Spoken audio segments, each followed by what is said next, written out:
So, nandito kami sa side ng Red Light District.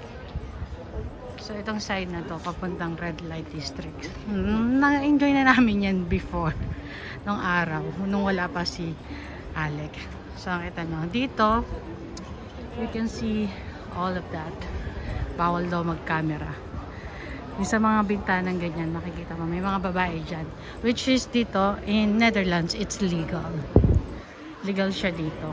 Yung mga prostitute. Yun.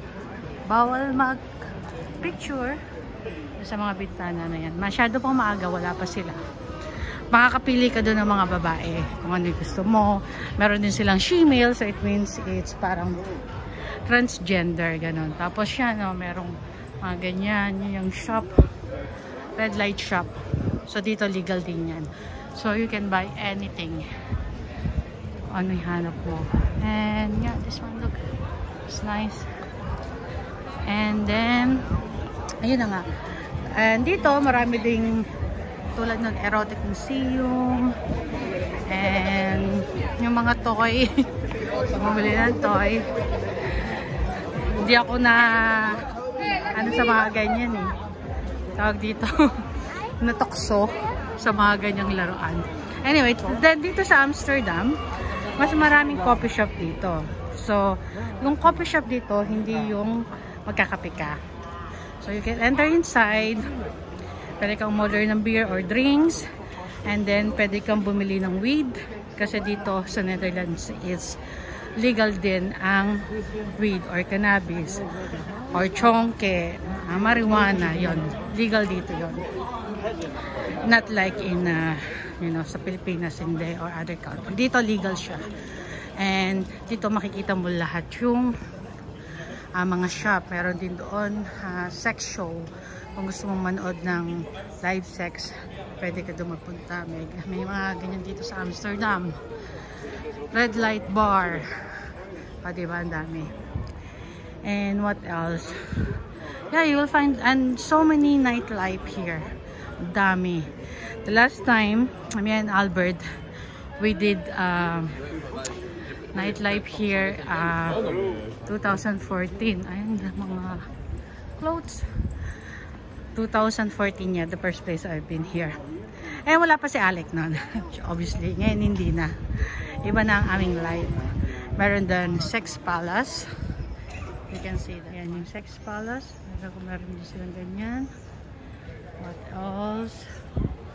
Maraming rito. So, if you really want to enjoy Netherlands, when it comes to nightlife, weed or chonke, kung marijuana, whatever you call it, yun nga, legal ang prostitution dito. You can come here in Amsterdam. Kasi dito makikita mo lahat. At saka dito naman, hindi naman siya 100% safe. Siyempre, dito marami ding may mga mandurukot din. So kapag nandito ka sa Amsterdam, kailangan yung bag mo ganyan nasa harap. So, diba? Para mas safe siya. So dito madami kang shop talaga makikita tulad nito. So this one, it's kind of art, Ganda siya. Live porno show. So dito you can watch this. Yan, dito ka lang din makakita ng hindi diretso yung bahay. Ewan ko kung nakikita nyo pero para siyang nakaganyan. Nakaslant yung bahay. And yeah. So medyo mahaba-haba pa ang aming lalakarin papuntang market.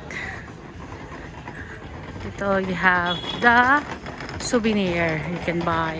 Meron dito sila ditong Hash Marijuana Museum. Diba?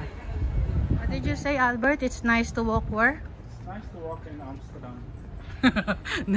That's not what you said from the beginning. Sabi niya kanina, it's nice to walk in Red Light District in the evening. I said, yeah, when you don't have a kid. And yeah. And how many times your daddy enjoyed the Red Light District already and mommy? Me one time only.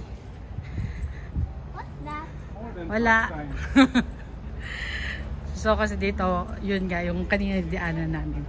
And hindi ko pala sa inyo na show, meron din dito, legal din dito magbenta ng mushroom.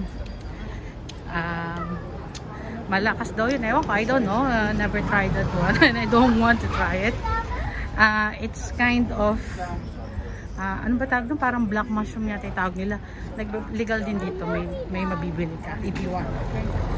So they have a saying, if you want to get high, come to Amsterdam. But of course, you have to be careful then kasi especially if you're tourist or if you're first timer, dapat ingat din kasi kung medyo hindi siya, ano tawag dito, kung hindi ka sanay sa ganun, medyo nakakatakot kasi may mga incident dito ng mga tourist na cardiac arrest or something, yung na-over, parang nag-commit ng, alam nyo na. So syempre dapat be safe lang din lagi. Anyway, later na nga lang. Ito rin pala sa Amsterdam, every kanto may makikita kang pulis, so it's fine. Hindi siya ganun na kampas amin sa village. Very safe. Siyempre, ito kasi more on halo-halo na tao expat. Ganyan. So, makikita mo.